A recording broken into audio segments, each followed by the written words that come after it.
I was diagnosed with systemic lupus erythematosus, the most serious form of lupus, in 2004.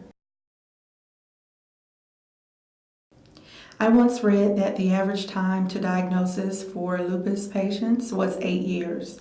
Altogether, I would say from the onset of first symptoms until I was diagnosed is 12 years. I truly believe that the reason it took so long for me to be diagnosed was because I did not have health insurance.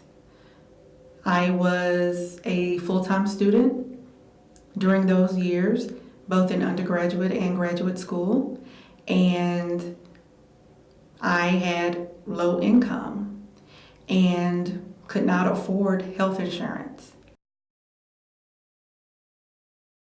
Lupus has affected every aspect of my life.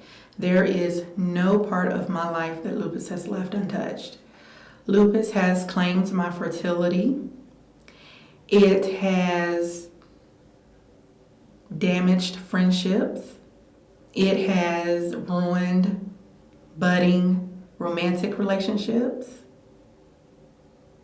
It has claimed my looks.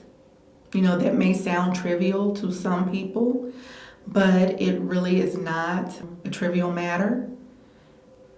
The steroids and some of the other drugs that you have to take to not only treat the lupus, but to treat the complications that are caused by lupus have serious side effects. I had to get to the place within myself that I was okay.